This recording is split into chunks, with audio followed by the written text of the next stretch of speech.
Whether they're briny or sweet, buttery or mild, when it comes to the flavors of the Chesapeake, there's few ingredients that share a variety of flavor nuances as oysters. I'm Chef Gary Patterson of McCormick for Chefs, and today we're in Onancock, Virginia, visiting our friend Bob Boardman at Tarkill Aquacultures. We'll take in the beauty of the farm, talk oysters, and elevate a few classic recipes with the iconic regional twist of Old Bay.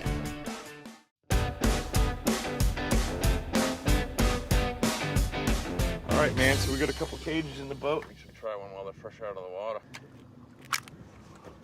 Yeah, the salinity on these is about 17 parts per thousand. And we have some Chickatee oysters back at the dock. Those run about 32 parts per thousand. So you'll get to see the distinct differences between the Chesapeake Bay and the seaside oyster. Yeah, I'm partial to the bay side. I like that lighter salt content. I know you like eating your oysters right out of the bay. I'm gonna have you shuck them while I make a simple mignonette with a really cool twist. I'm starting with 1 cup of shallots, and a half a cup of fennel here, 1/4 cup of white wine vinegar, and I've got a half a cup of red wine vinegar. I'm gonna add about a 1/4 teaspoon of salt, 2 tablespoons of Pernod. This Pernod really complements, it's got kind of those flavors of anise or the fennel, and kind of comes from the celery family. So some people have heard me talk about terroir. If it grows together, it goes together. Okay. So in this case, fennel and celery are kind of from the same family. And now I'm going to add the secret ingredient, which is some Old Bay. There we go. And this is going to be 2 teaspoons. We don't want it to be too overpowering, but we want that flavor to help pull everything together. Mignonette here. You're ready for something delicious. Right on. Okay, let's do it. Cheers.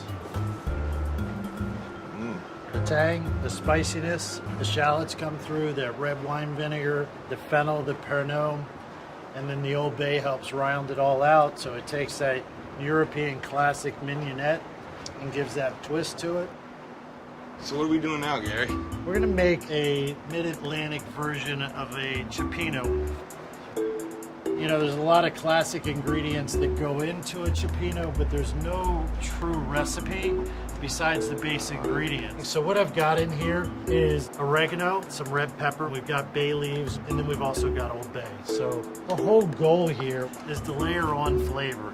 Looks awesome. So we selected some really great seafood that's kind of indigenous here. So we're gonna start out by adding clams, a few pieces of the fish, soft shell crab, shrimp as well. The last thing we're gonna introduce in here is these oceanside oysters. These add that really high sodium, really robust salinity from the ocean. Yeah, absolutely. So they're really briny, really flavorful, and it pulls the whole thing together. So you see the clams are opened up nicely there, the fish, nice and tender. Wow. See the softest shell crabs are there. This broth is magical.